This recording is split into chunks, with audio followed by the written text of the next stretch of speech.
Vozes que Cuidam, o podcast do GBCAM para pacientes. Conteúdo confiável, da prevenção à reabilitação, com assinatura do Grupo Brasileiro de Estudos do Câncer de Mama. Este podcast é um patrocínio AstraZeneca. Olá, eu me chamo Moura Leite Neto, sou jornalista de ciência, doutor em oncologia e apresentador do Vozes que Cuidam. Esse que começa agora é o terceiro episódio do Vozes que Cuidam, o podcast do Grupo Brasileiro de Estudos do Câncer de Mama, o GBCAM. Hoje vamos falar sobre o câncer de mama não ser uma doença única. Na verdade, existem diferentes tipos de câncer de mama e conhecer cada um deles é fundamental para orientar o cuidado das pacientes.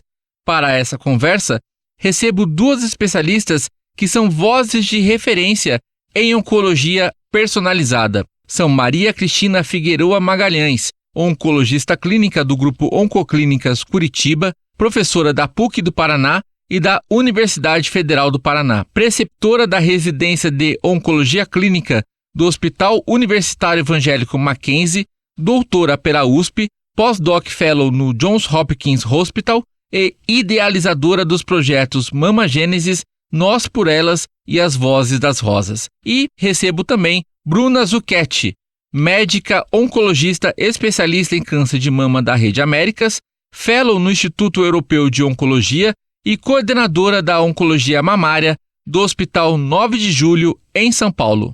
Doutora Maria Cristina, muito obrigado por participar, por estar conosco aqui neste episódio do Vozes que Cuidam. Doutora Maria Cristina, para quem nos ouve, como é possível explicar de forma objetiva que câncer de mama não é uma doença única? Essa é uma excelente pergunta e muito importante para que a nossa audiência compreenda. Então, hoje, câncer de mama é uma doença que nós chamamos heterogênea, ou seja, de vários comportamentos a depender da família que ela pertence. Didaticamente, nós vamos dividir as famílias aqui entre os tumores luminais, que são aqueles dependentes da via hormonal feminina, que então podem estar positivado, receptor de estrogênio e progesterona. Aqueles que vão expressar uma proteína chamada HER2. Essa proteína ela pode vir combinada com receptores hormonais positivos ou isoladamente ser um tumor HER2 superexpresso.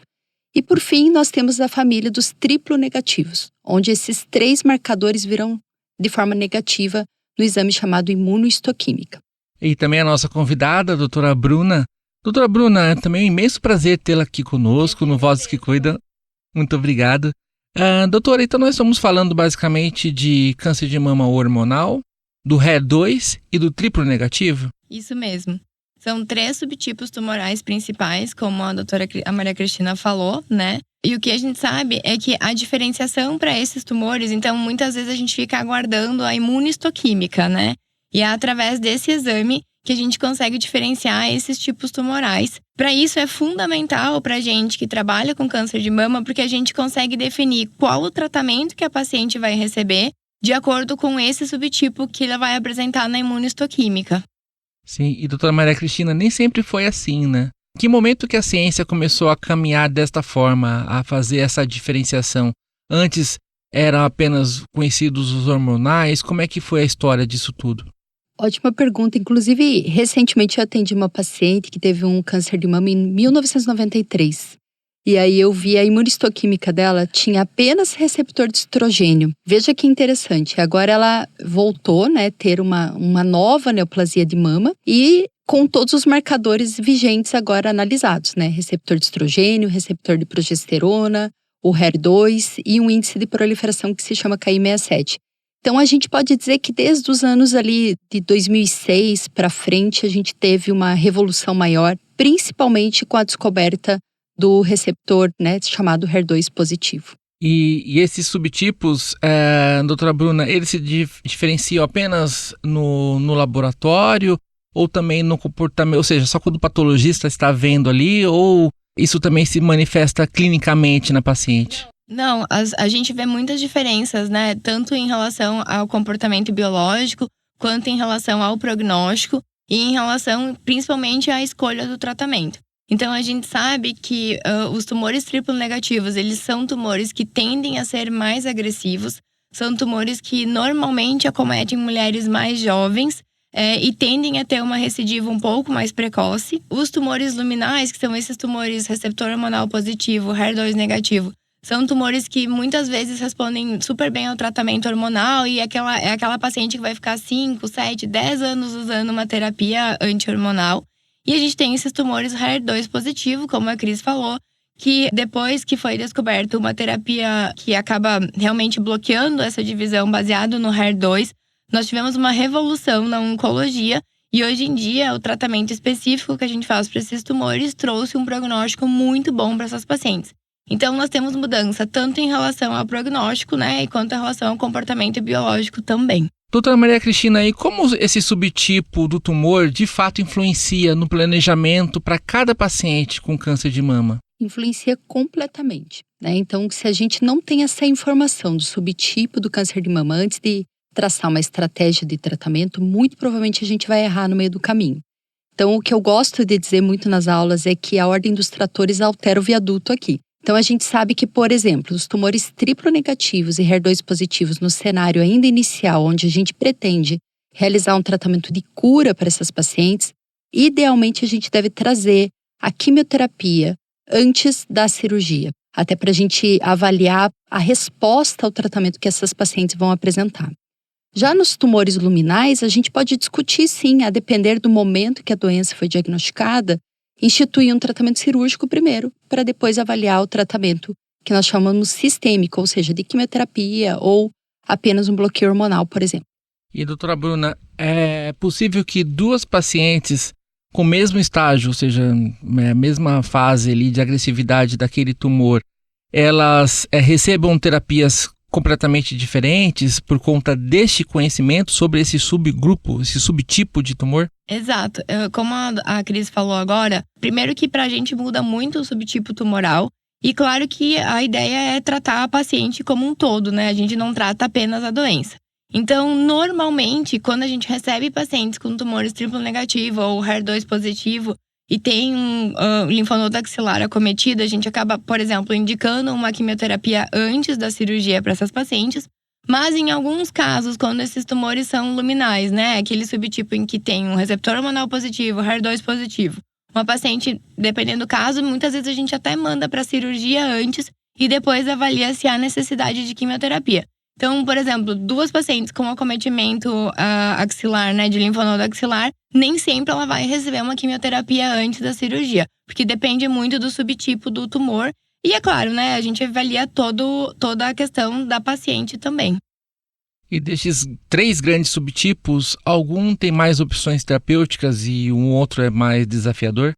Eu acho que, em relação a opções terapêuticas, esse cenário tem mudado demais nos últimos tempos. Antigamente a gente dizia que os triplo negativos, os HER2, porque não tinha uma terapia direcionada, eram os tumores mais desafiadores. Mas hoje em dia, por exemplo, no triplo negativo, com a adição da imunoterapia, a gente sabe que a gente consegue curar ainda mais pacientes. Então, acho que o cenário tem mudado muito a partir do momento que a gente também conhece mais essa doença, né? E a gente tem desenvolvido terapias exatamente para que sejam mais personalizadas para esses subtipos. Doutora Maria Cristina, é importante, né, que tenhamos essas opções terapêuticas também para o triplo negativo, como a imunoterapia, ou seja, queria que você falasse sobre esses avanços em oncologia personalizada para o câncer de mama. Sim, isso tem revolucionado o cuidado, né, integral das nossas pacientes, sem dúvida alguma.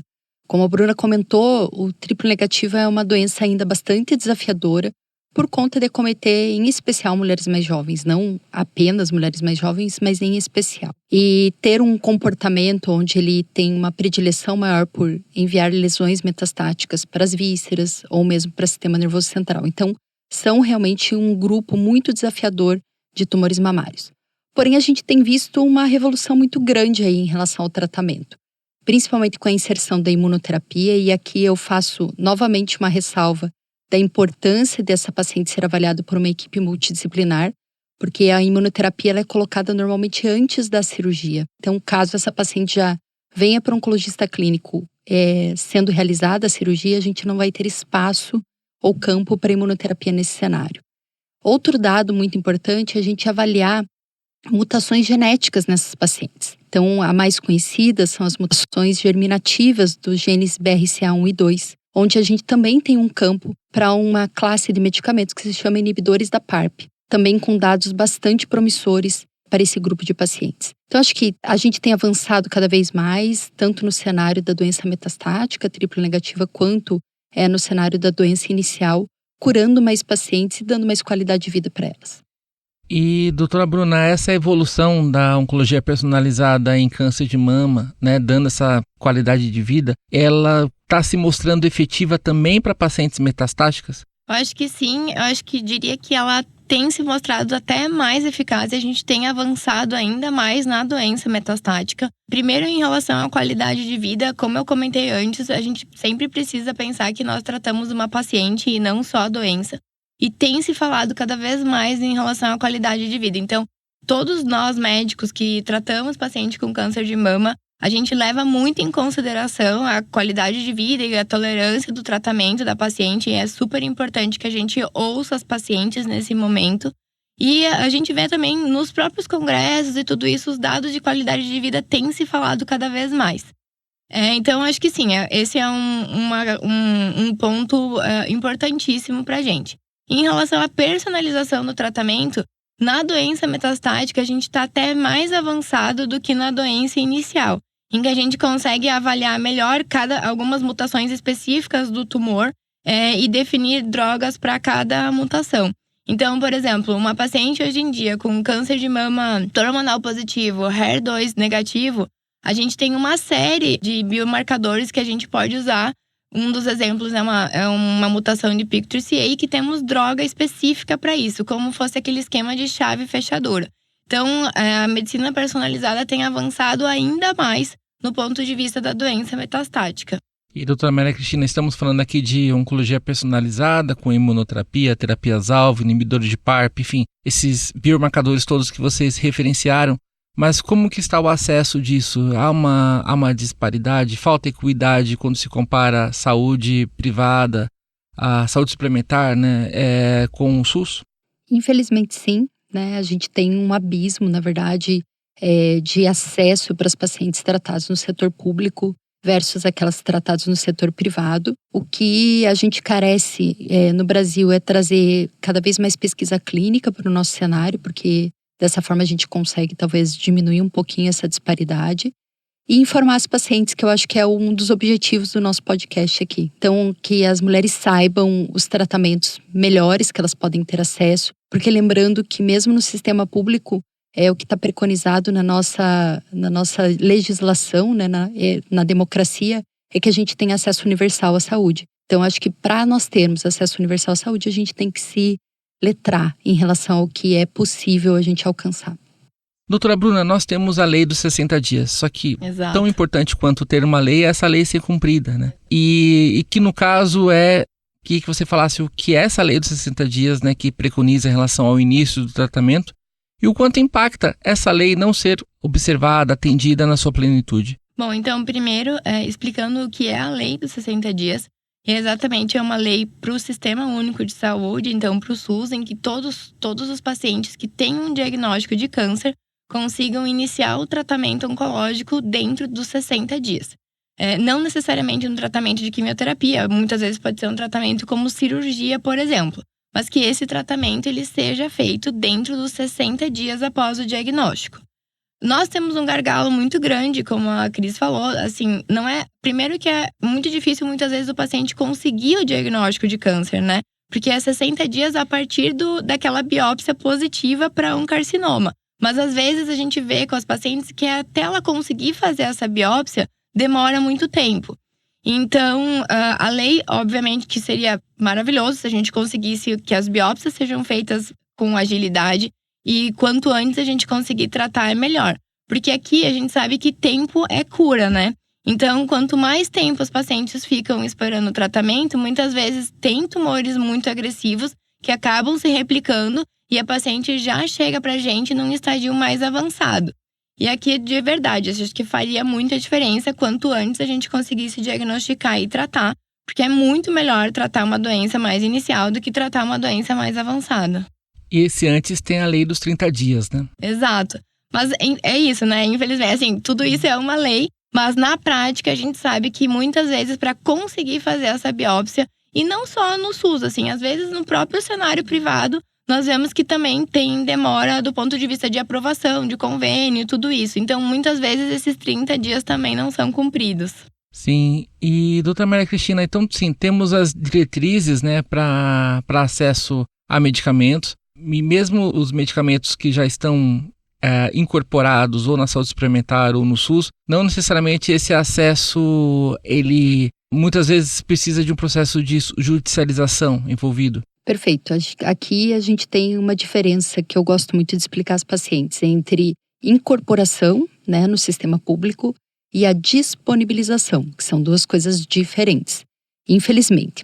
Então, algumas vezes, para essa incorporação se transformar em disponibilização, que seria a possibilidade de o médico oncologista prescrever o remédio e estar disponível para que ele seja prontamente utilizado, pode demorar inclusive anos. Então, é uma das coisas que a gente vem lutando muito recentemente, que é a PCDT rosa, para implementar de fato o que já está incorporado, né, no sistema público, que são, por exemplo, os inibidores de ciclina, o trastuzumab e entanzina para os pacientes com doença HER2 positiva, dando um exemplo assim, de duas medicações, e que estão há anos aí aguardando essa real disponibilização no cenário público.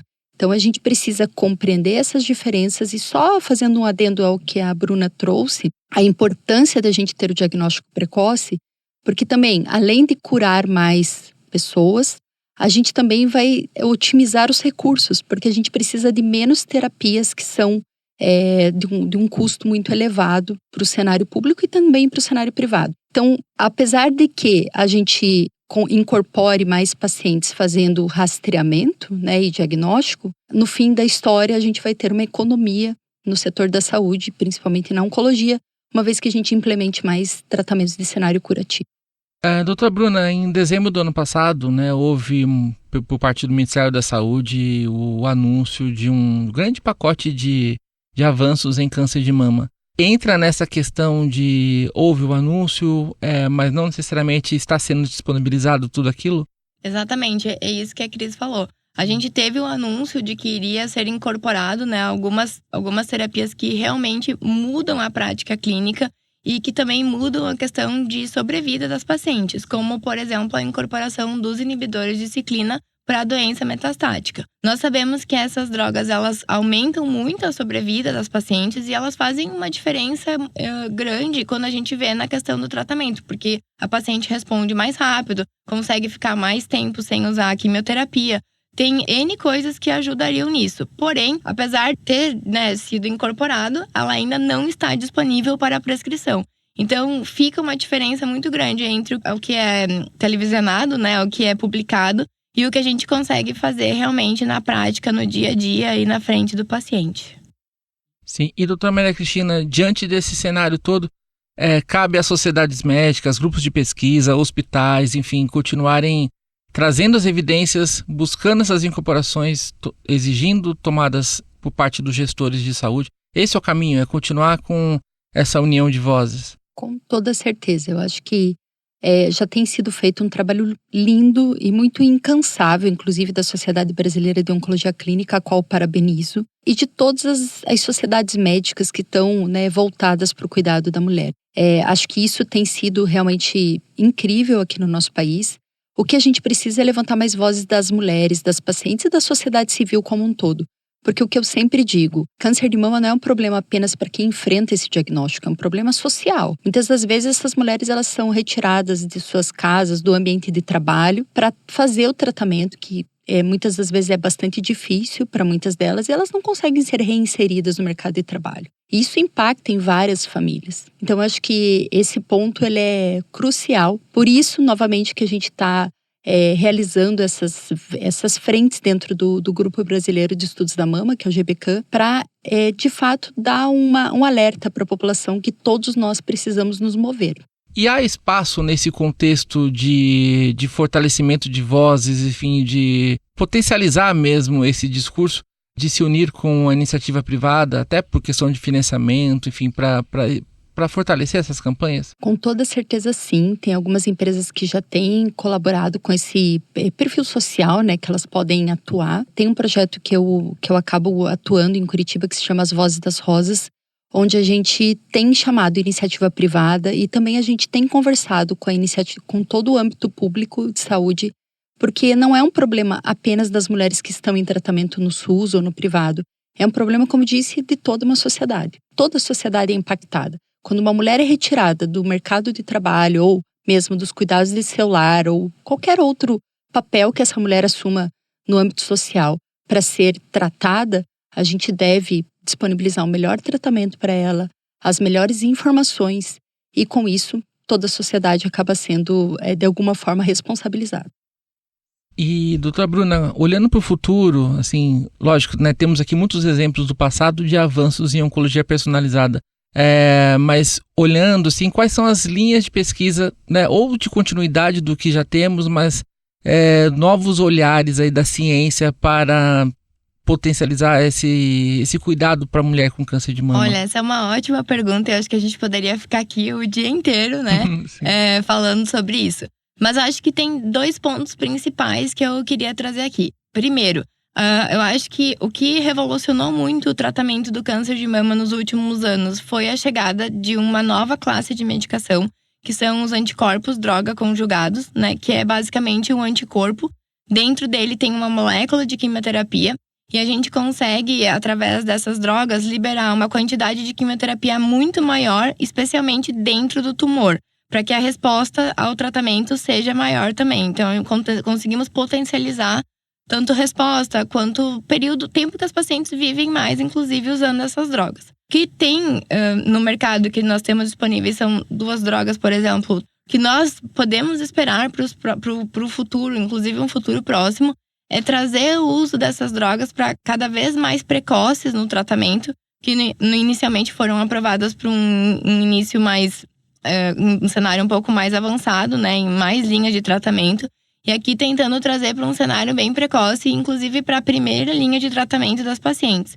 E essas drogas, elas são bem toleradas e elas têm uma taxa de resposta, né, muito boa. Então, acho que uma das linhas que nós vamos ver no futuro próximo vai ser essa, trazer essas drogas para cada vez um cenário mais precoce. E a segunda linha que eu vejo é uma personalização do tratamento. Então, aqui, a gente conseguindo drogas-alvo cada vez mais, então fazendo pesquisa de alvos moleculares que nós podemos encontrar nos tumores e usar uma droga que se liga especificamente a esse alvo, naquele esquema de chave fechadura. E também uma coisa que eu acho que a gente vai ver cada vez mais no câncer de mama é o uso de DNA tumoral circulante, tentando guiar o tratamento. Então, a paciente colhe o sangue, a gente vê as células tumorais aí nesse sangue, e a gente consegue guiar o tratamento baseado nisso. Acho que são essas frentes que nós vamos ver vindo com mais força nos próximos anos. Falando sobre esses 3 tipos, esse da terapia-alvo, né? Que tem um marcador específico que a droga vai lá e age, né? Eu acho que queria que você falasse se isso faz com que esses efeitos menos tóxicos façam com que até algumas mulheres com câncer de mama não tenham tanta perda de cabelo e outras questões. E qual que seria a grande diferença desse em relação a esses anticorpos droga conjugados, né, os ADCs, considerando assim que eles também agem num determinado alvo? A diferença é que vai um cavalinho ali e joga, né, que é o cavalo de Troia, né? Isso mesmo. Então, mas qual que é a diferença? Porque ambos têm alguma informação de biomarcador envolvida. Então, qual é a diferença entre os 2? Bom, primeiro, em relação a essas drogas-alvo, como eu comentei, né? Um dos exemplos que a gente usa muito é, a Maria Cristina até comentou, em relação à mutação de BRCA1 e BRCA2, a gente tem uma droga-alvo específica para isso. O que acontece é que a gente precisa pesquisar um alvo. Então, é uma terapia guiada por um biomarcador. Aqui a gente pesquisa ou a mutação de BRCA1 e BRCA2, ou, por exemplo, uma mutação de PI3K ou AKT, enfim. E a gente vai usar a droga baseado no biomarcador, se a paciente tem ou não esse biomarcador, tá? E aí pode ser uma pesquisa genética ou uma pesquisa no tumor mesmo. O segundo tipo de droga, que é os anticorpos droga conjugados, a gente Para o triplo negativo, a gente não precisa pesquisar nada, né? Ou, no caso, muitas vezes a gente consegue usar para todas as pacientes. E a gente tem a questão do HER2, que a gente precisa pesquisar no caso de ou um HER2 positivo, ou um HER2, um HER2 low ou ultra low. Mas aqui é uma análise de imunohistoquímica no tumor. Então, não é uma análise molecular, não precisa fazer um NGS ou uma pesquisa germinativa. É simplesmente uma imunohistoquímica que vai nos dizer quanto de HER2 que essa paciente tem positivo ou não. A doutora Maria Cristina, a doutora Bruna trouxe também a questão do DNA tumoral circulante, né, biópsia líquida. Ela está se tornando, de fato, mais efetiva ou na clínica, no dia a dia, ou ainda está muito no âmbito assim, de empacar por falta de disponibilidade? Bem, a gente tem que ver 2 cenários aqui. O primeiro cenário é na doença metastática, onde a gente pode analisar, por exemplo, resistência a alguns tratamentos que nós empregamos. Então, já é uma realidade a gente fazer o que a gente chama de biópsia líquida nesse cenário. O que a Bruna tem dito e acabou trazendo para nós que provavelmente vai revolucionar o tratamento curativo das nossas pacientes, é uma vez que essas pacientes, por exemplo, façam cirurgia, né? E a gente quer ver se após esse procedimento cirúrgico, se eventualmente ela recebeu uma quimioterapia antes da cirurgia, a gente não detecta mais DNA circulante no sangue dessa paciente, né? DNA tumoral circulante no sangue dessa paciente. Uma vez que a gente não detecte, ele está interligado nos estudos com uma chance maior dessa paciente ficar curada. Também no cenário metastático, recentemente a gente viu um estudo sendo apresentado no Congresso Americano de Oncologia Clínica, onde a gente trocou o tratamento das nossas pacientes numa fase mais precoce, antes dela ter uma alteração no exame de imagem, né? Então, com uma alteração nesse exame realizado pelo sangue. E esse tratamento pareceu ser bastante promissor se a gente trocasse ele antes de ter uma alteração de imagem. Então, a gente tem a avaliação do DNA tumoral circulante e a gente também tem, através da biópsia líquida, que seria algo bastante parecido, como fazer trocas dos tratamentos no cenário metastático, ou mesmo entender se essa paciente teve alguma resistência ao tratamento que a gente está empregando no momento. E tão importante quanto o oncologista, enfim, todo o time interdisciplinar que atua com paciente com câncer de mama, saber qual é o subtipo de cada tumor, porque é também importante que a mulher saiba qual é o seu perfil de tumor. Começa a fazer sentido para ela em relação ao tipo de tratamento que ela está recebendo quando sabe qual é o subtipo. Perfeito. Acho que quanto mais você conhece o que está acontecendo contigo, mais você se informa e mais você vai estar dentro do cenário do que há de inovação, do que há de pesquisa. Eventualmente, uma das coisas que eu ia destacar aqui é para que as mulheres estejam antenadas às pesquisas que estão acontecendo no nosso país, porque pesquisa clínica, ao contrário do que muitos pensam, né, que poderia ser algo, puxa, vou ser cobaia, puxa, vou ver um tratamento totalmente experimental, é algo extremamente sério e que vem colaborando muito com o crescimento, né, e com a diminuição da inequidade de acesso aos tratamentos mais maravilhosos que tem na ciência atualmente. Então, eu dou exemplo de várias medicações que estão sendo testadas no cenário atual, como o anticorpo-droga conjugado, e a gente tem outros anticorpo-droga conjugados no cenário de pesquisa clínica, e que as pacientes podem estar, sim, sendo submetidas a esse tratamento com um sucesso estrondoso. Então, acho que isso é importante. Uma vez que você conhece o subtipo tumoral, você consegue se informar de uma forma mais adequada e mais personalizada para o seu caso. Doutora Maria Cristina, antes de vocês trazerem aqui as mensagens finais, eu gostaria de pegar um aspecto que é da pesquisa clínica. O quanto é importante que as pacientes entendam o que é pesquisa clínica, a importância de que elas participem, e em que momento, quando vocês têm lá os protocolos de tratamento, como que vocês investigam nessas pesquisas clínicas aqueles que serão os medicamentos que serão os substitutos, né, ou que, enfim, ou que tem o mesmo potencial, mas com menos efeitos colaterais, ou seja, como que funciona isso na prática? É bem importante esse entendimento, Moura. Então, assim, normalmente a gente começa a testar uma medicação nova no cenário metastático, porque nesse momento a gente tem o tumor presente. Então, a gente consegue entender, por exemplo, começamos um remédio, a gente entende o quanto ele responde, o tumor responde, o quanto essa paciente vai ter de toxicidade relacionada ao tratamento. E mais importante, a gente sempre tem o tratamento padrão ouro, que nós chamamos, o tratamento padrão. E aí a gente chama por combate esse tratamento padrão versus o tratamento novo que está sendo pesquisado. E aí a gente consegue entender, puxa, deu muito certo nesse cenário, a gente vai puxando a medicação para os cenários mais precoces, tanto no cenário metastático quanto na proposta curativa. Então é assim que a gente caminha normalmente na pesquisa clínica, e por isso é tão importante as mulheres compreenderem como que funciona a pesquisa clínica. Outro ponto, algumas vezes gera uma pergunta. O estudo trouxe para nós que funcionou muito bem aquele remédio para aquele grupo de pacientes, que a gente conversou muito, né, sobre tratamento da chave fechadura ou mesmo com os anticorpos droga conjugados. Mas será que se a gente juntar A com B não vai ser melhor ainda? Será que se a gente usar para aquele perfil de pacientes não vai ser ainda melhor o resultado? Então é nesse momento que a gente também faz essas novas perguntas e essas novas pesquisas, e com isso a gente consegue melhorar ainda mais, entregar resultados ainda mais promissores para as pacientes. E doutora Bruna, mas também nos tumores mais iniciais, né, que enfim, tem resultados obviamente mais efetivos, né? Também se busca cada vez mais tratamentos que sejam ainda mais efetivos. Exato. Assim como a Cris falou, a gente começa pesquisando os tratamentos no cenário metastático. Uma vez que nós vimos que o tratamento é eficaz no cenário metastático, esse tratamento tende a vir para ser testado na doença inicial também. Lembrando que aqui a doença inicial a gente fala que é uma doença com intuito curativo. Então, a droga já é eficaz no cenário metastático, nós já sabemos que ela funciona melhor do que o padrão de tratamento. E aí, assim, a gente consegue trazer ela para o cenário de adjuvância ou neoadjuvância, nesse cenário inicial, e começar esses testes no cenário inicial também. Então, nós temos estudos disponíveis tanto no cenário metastático quanto no cenário de doença inicial. O que acontece é que a maior parte dos estudos disponíveis, eles ficam no cenário metastático. Mas só para deixar claro para as pacientes que também temos disponíveis essas drogas.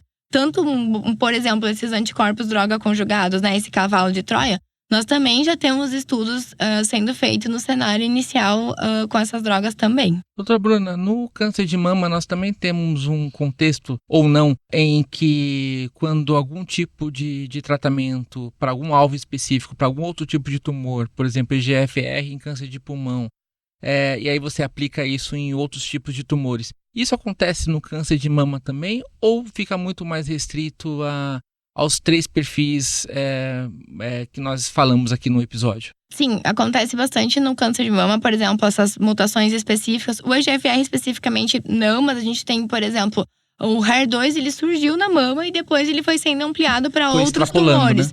Então, a gente tem essas extrapolações. E nós temos tratamentos que são chamados tratamentos agnósticos, que ocorrem independente de onde é o sítio tumoral. Então, é o mesmo tratamento se for mama, pulmão, Depende do órgão.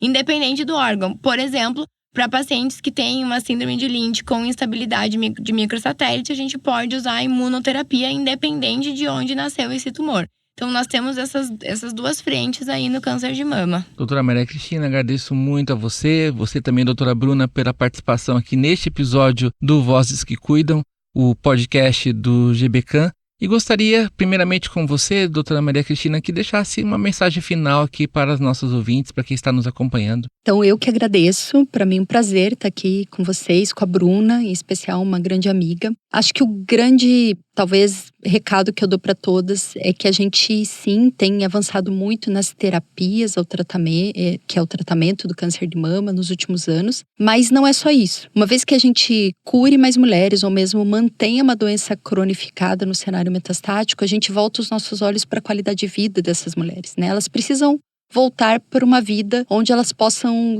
ter sentido, ter propósito nessa vida. E a oncologia clínica tem se preocupado muito com isso nos últimos tempos. Então, cada vez mais ter essa intersecção, né, com a voz da paciente, né, o que incomoda ela. E os nossos estudos também relacionando como que a gente pode tornar a vida delas melhor, independente do cenário de tratamento que a gente consegue empregar. Eu acho que é talvez o aqui, o agora e o futuro próximo. Acho que é necessária essa correlação e essa mão dadas que a gente tem que dar com a paciente. Muito obrigado. Doutora Bruna, também, por favor, a sua mensagem. Primeiro, eu queria agradecer mesmo o convite. Para mim também é uma felicidade estar aqui ao lado da Cris.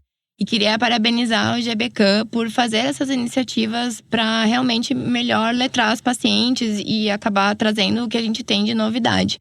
Eu acho que o que a Cris falou foi, assim, perfeito. Ela conseguiu resumir tudo que a gente tem feito hoje em dia. É aquilo que eu falo sempre, né? A gente trata mulheres com câncer de mama que têm uma vida ali fora. E muitas vezes são, inclusive, são as mulheres que são as chefes de família, são as responsáveis por trazer todo o sustento dentro de casa. Muitas vezes têm filhos, às vezes elas cuidam dos pais doentes. Então, a gente precisa olhar para tudo isso, precisa olhar para aquela pessoa que está aí na nossa frente.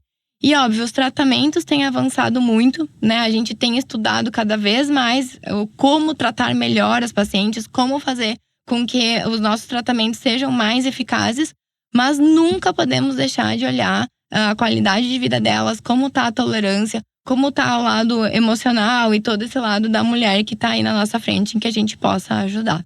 Obrigado a você que acompanhou o terceiro episódio do Vozes que Cuidam, o podcast do GBCAM para pacientes. A sua opinião é muito importante para nós. Envie para nós os seus comentários, dúvidas e sugestões de temas. Um grande abraço e até o próximo episódio.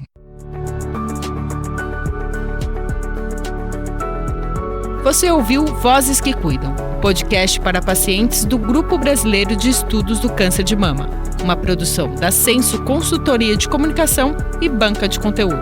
Roteiro e apresentação, Moura Leite Neto. Direção, Luciana Onken.